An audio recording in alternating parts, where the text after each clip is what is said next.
Today, let's take some time to study the Word of God together.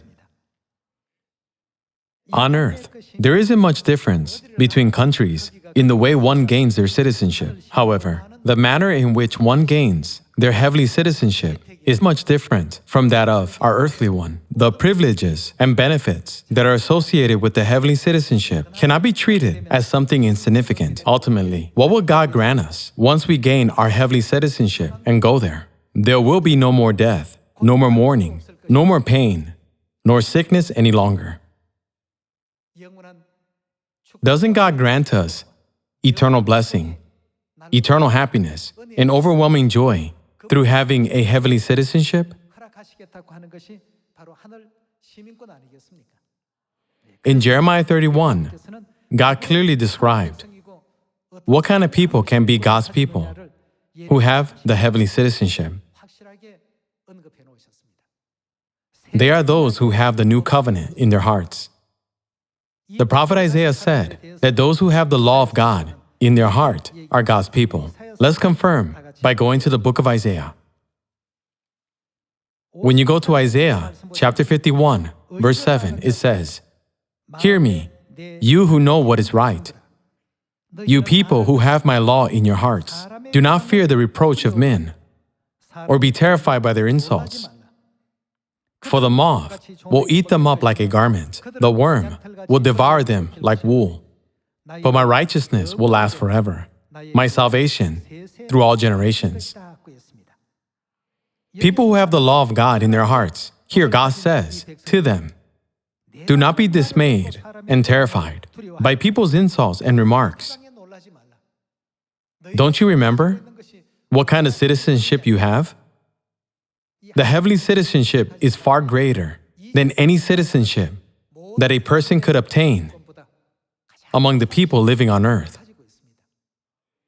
Isn't this the reason that 2,000 years ago, Jesus came to earth to let us know about the heavenly citizenship through the Passover of the New Covenant?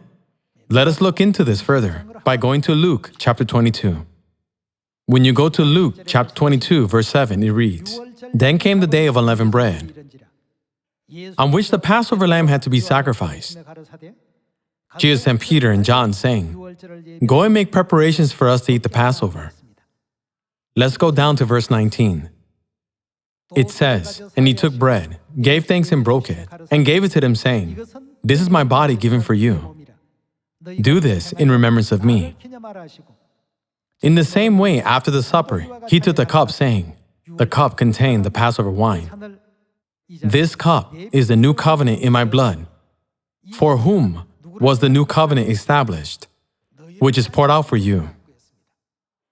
On the day we were expelled from heaven to this earth, we, sinners, lost all our rights as heavenly citizens. The same penalty is given to criminals on earth. However, through the ceremony in Luke chapter 22, verse 19, what did God allow the sinners who were expelled from heaven to receive once again?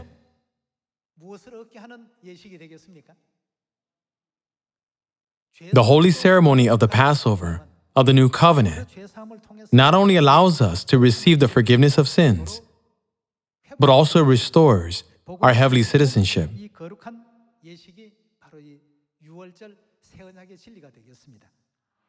Thus, it says in verse 20, "In the same way, after the supper, he took the cup, saying, 'This cup is the new covenant in my blood, which is poured out for you.'" Since God says, "I will be your God, and you will be my people, because I put my covenant and law in your heart," we should realize the great promise hidden in the truth of the new covenant, which restores our heavenly citizenship. Let us remember God's grace of leading us to heaven by granting us the heavenly citizenship as the holy people of God.